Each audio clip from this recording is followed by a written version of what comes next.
The death of George Floyd has sparked outrage across the nation and here in Alaska. Voices are calling for change, but will that call be answered? Tonight, we sit down with 3 Anchorage community members about the transformation happening and the corrections that still need to be made. Words only go so far. Jasmin Smith, an activist and organizer of the I Can't Breathe rally in Anchorage. Unified voice is really powerful. Charlene Aqpik, also part of the rally, and the Director of Gender Justice and Healing at the Native Movement. We have to look at our policies. And Anchorage Assembly member Felix Rivera. 3 people, 3 different backgrounds, with one common goal: positive change. We're having those crucial conversations now on Frontiers. All of you are connected to activism and what's right in this world in one way or another in your personal or your professional lives. With this movement, I Can't Breathe, the last few weeks now, does this one seem different than ones that we've seen in the past? So I'll go ahead and start from the policy perspective. It is different.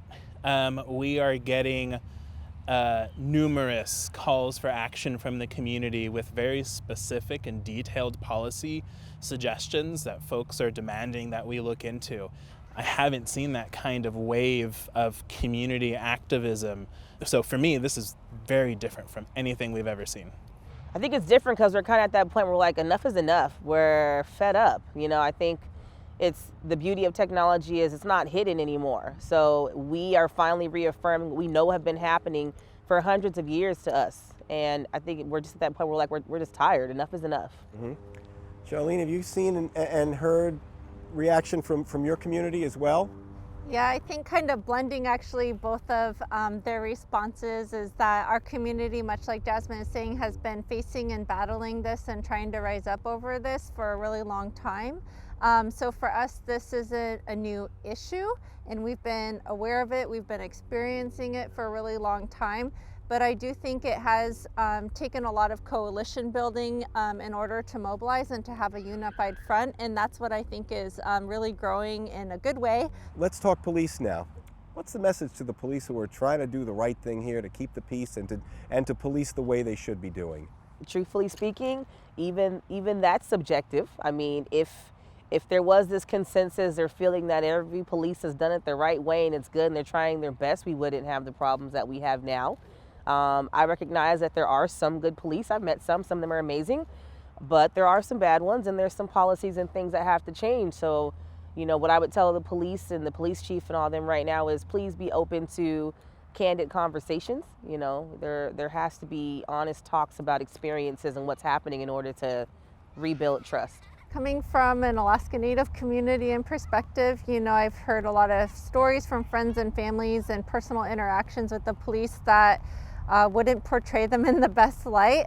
On the other hand, in my professional world, we've initiated conversations with the chief of police here in APD and the mayor's office to talk about some of the issues in our community, and they've gone really well. This wave, how do you keep this wave from crashing to the beach and going dry?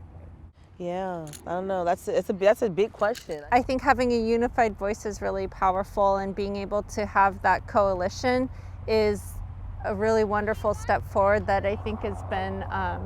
Hi. Okay, we're filming. This is really. That's really awesome. Pokemon. That's my Pokemon. Okay, really and stay away from the street. Yeah.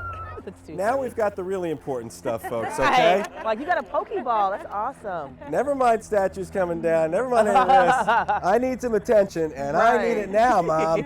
But I mean, actually, I think the kids are an absolute necessary part of this.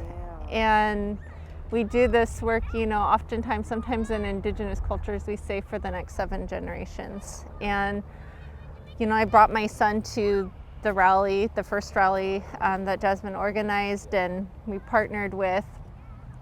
And that night I heard him in bed, he's supposed to be asleep of course, but I heard him saying, say my name, say my name.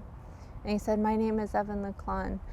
And to me that was actually really powerful, and it kind of makes me tear up because as a Native male, and a person of color, he's I do have to navigate these conversations with him. Are you all worried about your babies, about your nieces, your nephews, your kids, about what's waiting for them? Oh my gosh, I worry every day. I mean, that's just part of being a parent of black kids. Like, you worry every day. We have the talk. It's funny, when you say the talk, most people go, oh, okay, how old is he? Yeah, not that talk. Not that talk. That's another talk. That's another talk. Yeah. You got a list of talks you have to Yeah, have. the racial responsibility talk. But that's a biggie. Exactly. So it's like before that other talk, the how to conduct yourself talk, the yes ma'am, no sir talk, the not to go too far by yourself talk. And, you know, I'm older now and I kind of forget that I had that talk too, but there's just things in our community that we do that I'm like, oh yeah, that was my talk. And now it just has become my kids' talk. I think we all know the hope here. That's obvious. What's the parting words for folks watching, saying, here's what I'm going to take from this thing? It's the reality that we are going to create. We are in this conversation and we can never go back. It's just that simple, right? Something has sparked in the soul of our community that's saying we can't go back. We're going to have this conversation.